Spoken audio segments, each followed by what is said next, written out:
Hello everyone, and welcome to the latest in my video series about Duelyst, produced in partnership with Counterplay Games.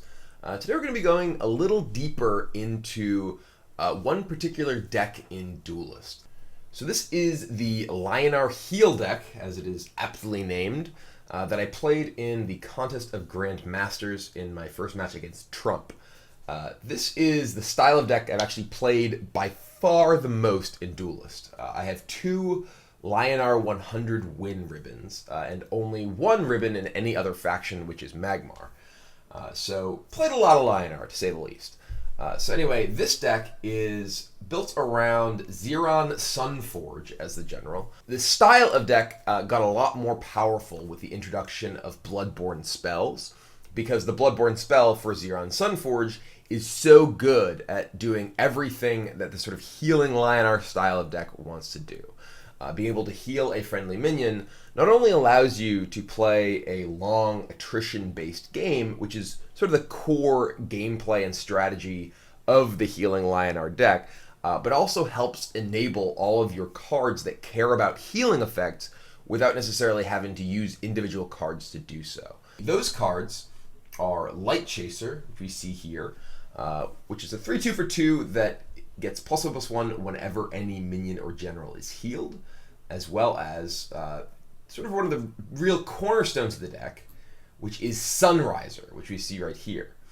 Sunriser is particularly powerful in a metagame that includes a significant number of small minions. For instance, if Abyssian is very popular, Sunriser gets more powerful because its ability to deal 2 damage to everything around it whenever it is healed is extremely effective at clearing out swarms of wraithlings and such. So very, very potent card in general, but in particular in a metagame that has a lot of small minions. So the basic gist of this deck is that it uses the Bloodborne spell from zir'an, as well as other healing effects like Healing Mystic, Sundrop Elixir, to trigger these effects and gain these very powerful triggers from your healing effects. Also, Holy Immolation is not only a powerful spell to trigger with your healing effects like Sunriser and Lightbender, but also probably the most powerful Lyonar card in general. Holy Immolation is the card that basically when you're playing with or against Lyonar is the #1 thing on your mind. It restores 4 health to a friendly minion, which is great with any of the healing effects, or just generally speaking to heal up a big minion. But also, dealing 4 damage to enemy minions and generals around it makes it a great way to both clear off the board as well as actually just kill your opponent with this burst of damage or just incremental damage over time. So the basic strategy, as I mentioned, is using those healing effects to pump up your healing guys, as well as to use Holy Immolation as this massive sort of board control tool. You have a pretty good curve of minions starting early on. Blood Tier Alchemist is in the deck, not necessarily because you're looking to curve out with Blood Tier Alchemist. It's not really a card that you generally use for that purpose, but because the deck has a lot of ways to do increments of damage, like Tempest or Sunriser, that can do a little bit of damage to something, and often you need a little bit more to finish it off, which makes Blood Tier Alchemist quite effective.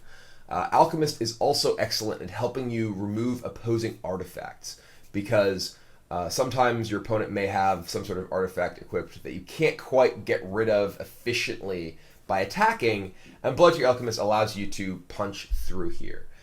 One card that I don't have in this deck that I think is potentially worth exploring the inclusion of is Lionheart Blessing. So Lionheart Blessing, give a friendly minion Zeal. Whenever the minion deals damage, you draw a card.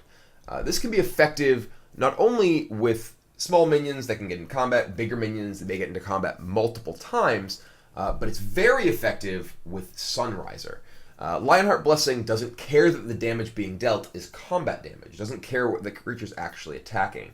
So if you have a Sunriser, you play Lionheart Blessing on it and are able to trigger its effect.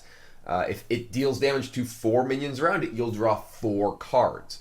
Then if your opponent has to attack into it to kill it, you'll draw another card when it deals damage back. So a pretty powerful way to refuel and get a little bit more action. So it didn't quite put it into this build, but it's definitely a card that I think is worth considering, worth experimenting with in this style of deck. So a lot of the cards in here are pretty core. Healing Mystic, Windblade Adept, just some of the best possible 2-drops you can be playing in a Lyonar deck. Healing Mystic in particular is fantastic in this deck because not only is it a good 2-drop, but it also happens to work well with the core strategy of the deck and synergize with a lot of the powerful cards in the deck that care about healing. Tempest is a card that actually has a couple of things. Tempest is a card that I didn't really like in builds of healing Lyonar before the introduction of Bloodborne spells, but with the introduction of Bloodborne spells and the ability to actually get a healing effect on a regular basis without necessarily having to expend cards from your hand, Tempest becomes better because you can Tempest and then just heal up your guys. Whereas before, it's like, okay, if my Tempest didn't kill opposing guys, it would be a sacrifice of my own creature's health, and that can be a problem. But the combination of having triple Tempest, triple Sunriser is extremely effective in a world where there's lots of Abyssian Wraithlings flying around. And that is one of the decks that's most common that I run into on the ranked ladder these days. Martyrdom gives you a little bit of ability to deal with bigger minions. Silverguard Knight, just an extremely efficient minion here. Arclight Regalia is a card that I think is not really necessary in the deck, and this is one of the cards that I've considered removing for Lionheart Blessing, simply because it's a strong card, and it can give your general the ability to do some significant damage in combat, help you remove opposing minions. But it's not necessarily sort of core to what is going on in the deck. So if you don't have Arclight Regalia, you can definitely pretty easily cut it. It is a legendary card after all. But it also it gives you the ability to brawl through some of the bigger minions or sort of mid-sized minions in the game, as well as just attack the opposing general down without taking damage back. That's one of the really big effects of Arclight Regalia, is that unless your opponent has multiple things in play, it can be difficult for them to get through the Regalia efficiently, which allows you to get a lot of value out of that single card. So I mentioned Holy Immolation, but again, this is probably the most important card in almost any Lyonar deck, just in terms of the raw power that it brings, the ability to swing the board that it brings to the game. You'll see people positioning their minions in very strange ways when you're playing Lyonar, simply to get around having them all swept up by Holy Immolation. So if there is a Lyonar card that you want to invest in crafting with your spirit, this should be it, because it is extremely powerful and totally game-winning. Lightbender is just a card that offers a little bit of Dispel to the deck. This is a deck that can take a pretty significant time to win games, which means that you can often run into things that you don't necessarily have an easy tool to deal with because you're not rushing your opponent down. Lightbender is very effective at clearing up Shadow Novas, which otherwise can be really problematic. If your opponent is able to get a bunch of Shadow Creeps in play, you can Lightbender them and clear things off so future Shadow Creeps are much less dangerous. Also great at dealing with opposing provoke minions if you are able to get into a situation where you can set up a kill. So just a very efficient card. I played Lightbender rather than Sunbloom simply because of the value of the body attached to it. You're paying a little bit more mana than Sunbloom, and you're a little bit more restricted in where you can place it. But frankly, you care mostly about squares near you and your minions as far as dispelling goes. And getting the 3/3 body is a big deal in situations where you're playing a more attrition-oriented game, which is the kind of game this deck often does find itself playing. So I do think that, generally speaking, Lyonar decks, because they don't necessarily have a lot of ability to draw extra cards, will typically want Lightbender compared to Sunbloom, now that the rule is that you only draw one card a turn. Back when the rules of Duelyst were drawing 2 cards per turn, I played a lot of Sunblooms in my Lyonar decks because they were efficient at just the Dispel portion, but you want the body attached now, I think, because you need to get a little bit more power out of your card than you did before. Sunriser, I mentioned, cornerstone card of the deck, just really, really powerful.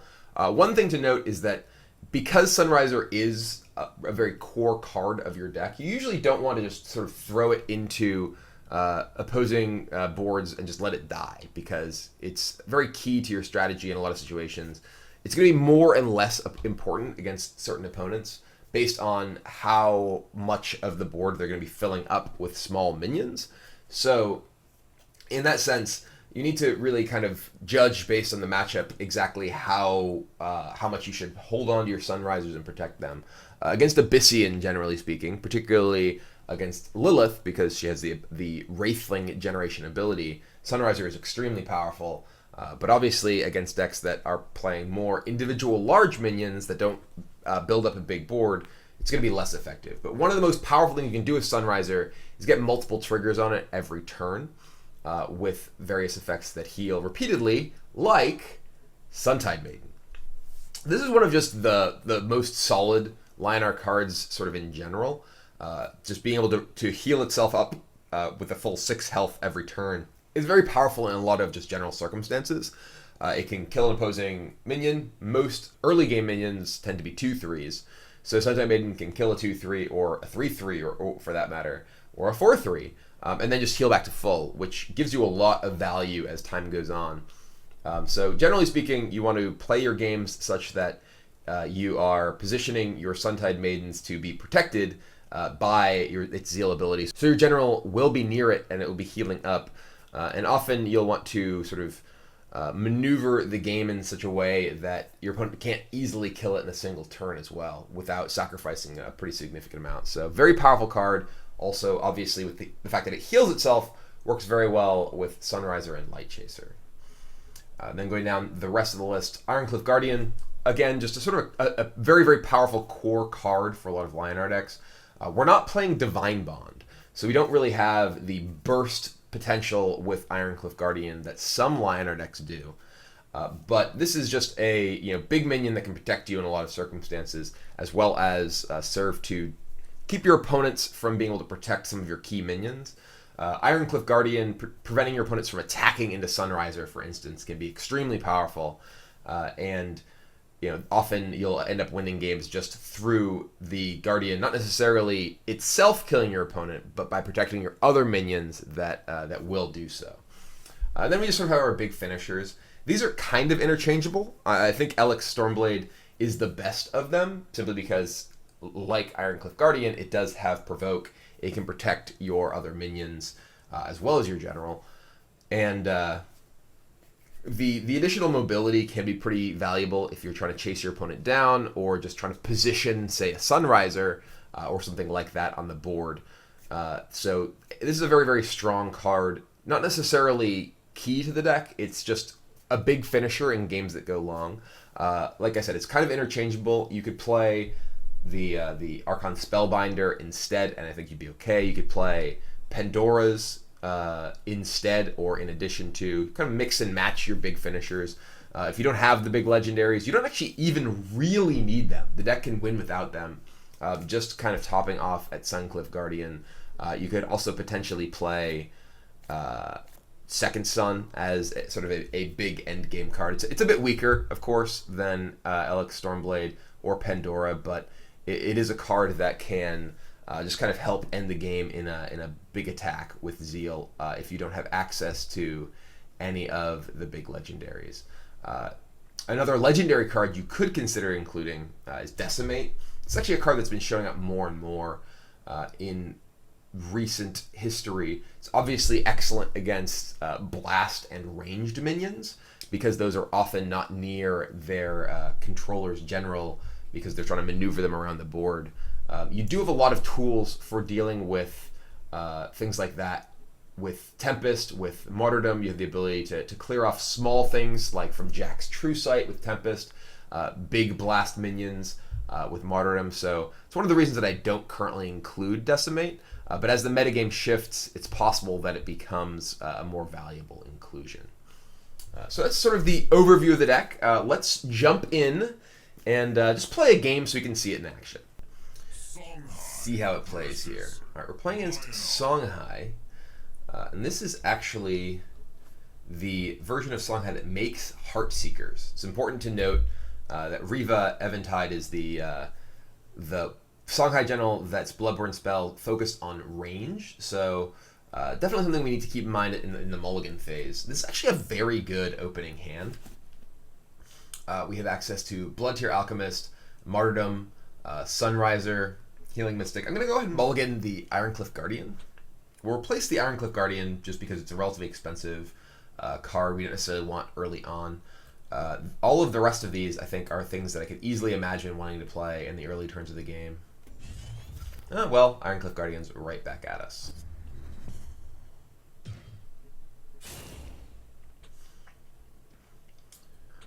And does choose to play a Shakri Avatar. So this is something we could go ahead and Martyrdom right away, but kind of want to give my opponent a little bit of opportunity to invest into potentially pumping that before I go ahead and pop it. We will replace this guy. Ooh, a Tempest is actually a fairly excellent draw. We can just kill this straight up. It also removes our opponent's ability to easily take one of these. So I'm actually just going to use the Tempest right away and go ahead and kill the Shakri Avatar. This can get pumped pretty quickly by the Songhai deck, so I want to get it off the board where I have the opportunity. And then I'm just going to end the turn. Don't want to play the Blood Tier Alchemist and lose the ability to potentially use its effect to remove a minion. It's relatively low impact in this spot, so... Yeah, it looks like our opponent may be playing... Yep, there's a Widowmaker. Going to go ahead and throw out a ranged minion there. And this is where I'm pretty happy I have this Martyrdom. I can actually just walk on to this and potentially use Martyrdom to remove this. And I actually also have a Light Chaser. So I can play Light Chaser back here. This keeps it out of range of my opponent being able to attack into it. Although actually, that's an option, but my Light Chaser is actually going to be pumped. So if I move forward, I can actually play Light Chaser somewhere that it can attack my opponent faster, because it is going to be a 4/3 already. But I think I'm going to protect it for now. I think we're going to play Light Chaser back here. And then I move forward, and then I can use the Martyrdom to remove my opponent's Widowmaker right away. I'm going to keep the rest of my hand. I think the rest of my hand is actually quite strong. I have multiple ways to pump the Light Chaser next turn with this plus my Bloodborne spell. So we're just going to end my turn. And then I'm keeping the Blood Tier Alchemist in part because, in part because of my opponent's ability, but that's pretty powerful. So that makes a guy and pumps the Sage because of this effect. So interesting there. So I have a couple of options. I kind of want to get rid of the Sage where I have the opportunity. So I currently, let's actually get the Light Chaser over here, I think. Move him up. We actually don't have a great opportunity to use Sunriser and Healing Mystic here, so we can't actually kill this with that. But I can move forward, attack this, then my opponent will just be able to cast spells and pump it. So I think I may actually just move up, attack this, play a Windblade Adept, perhaps Healing Mystic myself.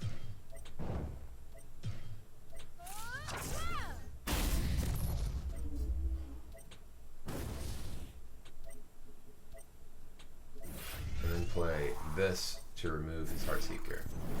This isn't really necessarily optimal play here. I still have the Sunriser. I'm trying to get enough tools in play to potentially remove this Sage, but it is also pumping my Light Chaser to a pretty significant point. I'm hoping that he can't easily kill these. Like if he walks out, he can. If he walk out, attack this, potentially cast a spell, eat this here. Ooh. 8/8. At the start of your turn, deal 2 damage to your general. That's quite powerful. All right, well, this is actually a pretty good opportunity for me here. I can move here, move here. I will play a Sunriser in here. I get to attack this, and then damage my opponent and get damage on this, which lets me Afterglow this, which triggers my Sunriser, which pumps this, which lets me move forward and trade if I so choose, which I'm going to go ahead and do. So there we see the interaction of a bunch of my healing, letting my 2-drop trade with my opponent's 5-drop, and leaving me with, oh, and there it is. My opponent decides that that board presence is insurmountable at that stage. So, definitely powerful showing of those various healing parts, as well as just the general efficiency of a lot of my minions. So that's it for our video today, the introduction to Heal Lyonar. Let me know what you think about this this video and this kind of style of sort of deck tech, and I'm going to see what I want to do in the future for future deck techs, as well as potentially delving more into Lyonar Heal. As I mentioned, it is the deck that I've played by far the most in Duelyst. So anyway, that is it for this week. Thanks for watching, and I'll see you next time.